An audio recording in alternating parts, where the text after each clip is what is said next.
आप देख रहे हैं A9 न्यूज़, पल पल की खबर। महानगर मुरादाबाद में निकाय चुनाव की घोषणा के बाद प्रत्याशियों ने अपने नामांकन कराए।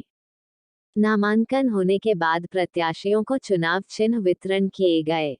चुनाव चिन्ह मिलते ही प्रत्याशियों ने अपने अपने क्षेत्र में जनता के बीच जाकर अपने अपने पक्ष में वोट डालने के लिए प्रचार प्रसार किया जाने लगा है। इसी के तहत विगत 10 साल से लगातार 2 बार भाजपा पार्षद के रूप में कुलदीप नारायण को चुनौती देने के लिए बहुजन समाज पार्टी पार्षद प्रत्याशी आकिफ असलम निकाय चुनाव की रणभूमि में उतर चुके हैं और वह वार्ड 48 उड़पुरा के विभिन्न क्षेत्रों में जनता के बीच जाकर अपने पक्ष में वोट डालने की अपील कर रहे हैं। अपने इस अभियान को जारी रखते हुए आज वार्ड 48 से बहुजन समाज पार्टी पार्षद प्रत्याशी आतिफ असलम द्वारा अपने समर्थकों के साथ उड़ापुरा, पीरजादा, पचपेड़ा, डिप्टी साहब का मंदिर, महबूबुल्लाहगंज, लक्ष्मी नारायण, मोहल्ला जोशन, शानी मंदिर, लाजपत नगर, हजीरा आदि क्षेत्रों में घूम घूम कर अपने पक्ष में वोट डालने की अपील की। इसी दौरान उड़पुरा क्षेत्र के अनेक वोटरों ने आतिफ असलम को अपना बहुमत देकर जीत दिलाई जाने की बात कही। इस दौरान कहा गया कि पूर्व भाजपा पार्षद द्वारा क्षेत्र में किसी भी प्रकार का कोई विकास कार्य नहीं कराया गया है और न ही क्षेत्रवासियों को सरकार द्वारा चलाई जा रही योजनाओं का नहीं लाभ दिलाया गया है। इसलिए अब की बार वह भाजपा को समर्थन न देकर बहुजन समाज पार्टी के पार्षद प्रत्याशी आतिफ असलम को अपना समर्थन देकर भारी मतों से जीत दिलाने की हर संभव कोशिश करेंगे। अपने क्षेत्र में प्रचार प्रसार के दौरान क्षेत्रवासियों ने जहां एक और वार्ड 48 बहुजन समाज पार्टी के प्रत्याशी आतिफ असलम का फूल मालाएं पहनाकर भव्य स्वागत किया गया, तो वही अपने क्षेत्र में व्याप्त अनेकों समस्याओं से भी अवगत कराया गया, जिसको सुनकर आतिफ असलम द्वारा जीत हासिल होने के बाद हर संभव पूरी किए जाने की बात कही गई।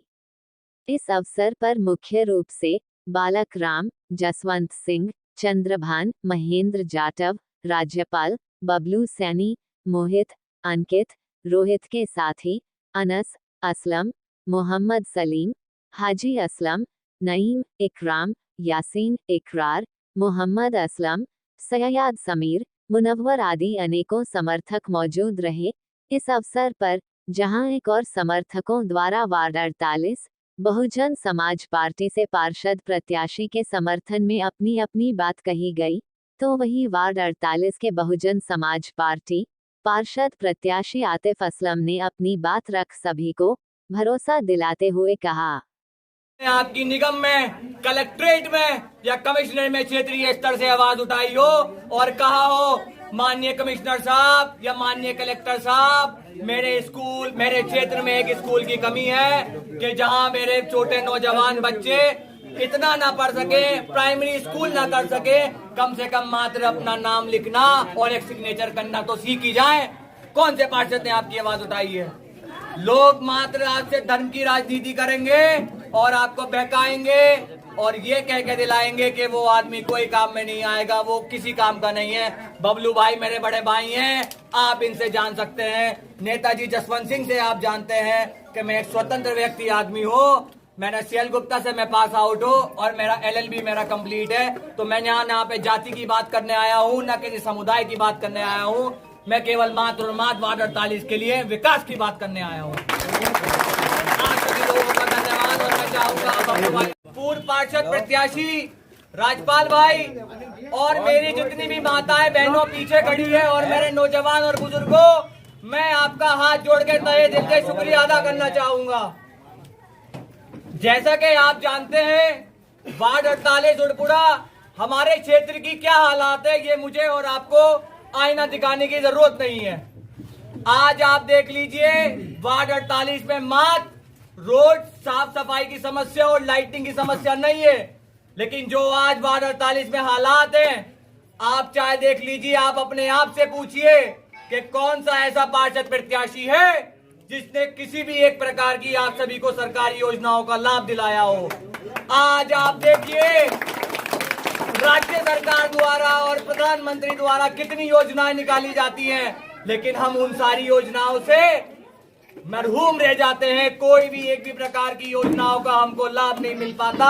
मैं आपको चंद योजनाओं गिनाना चाहूंगा, जैसे कि आप देखिए प्रधानमंत्री आवास योजना, मुख्यमंत्री आवास योजना, निःशुल्क सिलाई मशीन की योजना, आयुष्मान कार्ड की योजना। आज ये तो बहुत छोटी सी योजनाएं हैं। आज मैं आज सभी से पूछना चाहूंगा, आज आप अपने दिल पे हाथ रखकर देखिए और बताइए, क्या कोई पार्षद आपके पास आया और कहा हो कि मेरे भाई, मेरी बहनों, मेरी माताओं, आप मुझे एक फॉर्म दे दो, आज आप किराए के घर में रह रहे हो, कल को आपके अपने घर में रहने का सपना भी आकार होगा। ये भाई आपसे वादा करता है और आपका आशीर्वाद चाहता है कि आपने मुझे विजय बनाया तो आपका ये सपना भी आकार होगा और मेरे हर एक क्षेत्र का वासी, चाहे वो हिंदू हो या मुसलमान हो, अपने आप में ही पार्षद होगा। आज आप देखिए कितनी समस्याएं हैं वार्ड 48 में। आज आप अगर कंट्रोल पे जाते हैं, गेहूं अनाज के लिए जाते हैं, तो अगर 5 किलो अगर उसमें अगर लिखा हुआ है तो मात्र आपको 4 किलो या 3 किलो में सहमति बना के घर वापस आना पड़ता है। तो ये धांधलेबाजी कौन कर रहा है? क्या कोई ऐसा पार्षद है जो कंट्रोल पर गया हो और आपकी आवाज उठाई हो और कहा हो कि ऐसी काला बाजारी को हम नहीं रोकेंगे और आपका हक नहीं मारेंगे? कोई है ऐसा पार्षद? किसी ने आपकी आवाजें नहीं उठाई। आज आप देखिए, मैंने बहुत लोगों से सुना कि लोग कहते हैं कि ये उसका आदमी है, वो उसका आदमी है, आप मत खड़े हो, हमारा आदमी हार जाएगा, वो मत खड़े हो, तुम जीत जाओगे। अरे आप अपना और इसका आदमी मत करिए, आप ऐसा आदमी करिए जो हम सबका आदमी हो, हम सबका विकास करें और हम सबकी बात सुने। बस 2 लाइनों के साथ अपनी पंक्तियों को मैं विराम देना चाहूंगा कि हर सामाजिक समस्या का समाधान बन जाओ, अपनी क्षेत्रवासियों के लिए जरूरतमंद का सामान बन जाओ। नेतागिरी करने का शौक नहीं मुझे, बस मैं चाहता हूं कि समाज सेवा का दूसरा नाम बन जाऊं।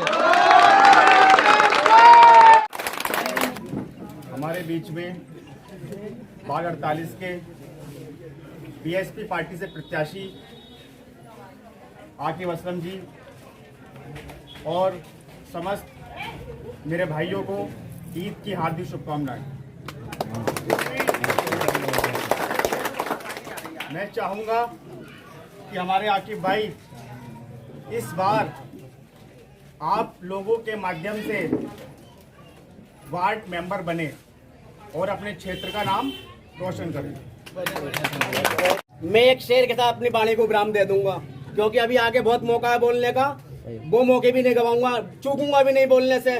मेरा जो शेर अर्ज करना चाहूंगा मैं, जब हम नहीं होंगे तो वफा कौन करेगा, जब हम नहीं होंगे तो वफा कौन करेगा, अगर सब नेक हो गए तो फिर गुनाह कौन करेगा।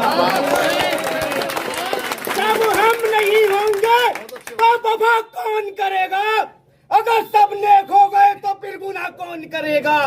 या मेरे खुदा मेरे भाई को सलामत रखना, वरना मेरी जिंदगी की लंबी दुआ कौन करेगा।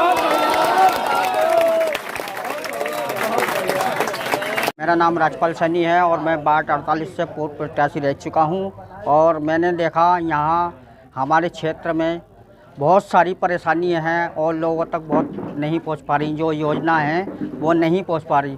अभी मैं यहाँ से कम 20 साल से यहाँ रह रहा हूँ और मैंने ये देखा गलियों में नालियों में इतना कूड़ा फैला हुआ है, इतनी गंदगी फैली हुई है और हर बीमारी इतनी फैल रही है जिसका कोई जवाब नहीं हुआ। हमने जब मैं पहली बार खड़ा हुआ था इलेक्शन में तो मैंने यही बात रखी थी, आप क्षेत्रवासियों से अपने आप लोग एक बार मुझे वार्ड 48 से विजय घोषित करके और वहाँ तक मुझे लेके जाएं। और कूड़े की समस्या हमारे अस्पताल में इतना ढेर लगा रहता है, इतनी बीमारियां फैल रही थी, लेकिन आज तक उसका कोई निर्णय नहीं लिया। बस जब भी हम शिकायत लेके पहुँचे तो ये कहा, बोले अब की बार बन जाएगा, अब की बार बन जाएगा। पैसा आता है या नहीं आता है ये तो हम लोगों को नहीं पता, लेकिन कुछ लोग ऐसा कहते हैं, बोले इसके लिए पैसा आ गया है और आपके साल बन जाएगा, लेकिन ऐसा अभी तक नहीं हुआ। कौन सी जगह? और मैं इसी वार्ड 48 में, यही मेरा मकान है। मैं BLLB पास हूँ, कचहरी का कार्ड दे रहा हूँ, अपना प्राइवेट काम भी करता हूँ। लड़का भी मेरा एडवोकेट हो गया है। बढ़िया। और यहाँ पर बहुत बढ़िया।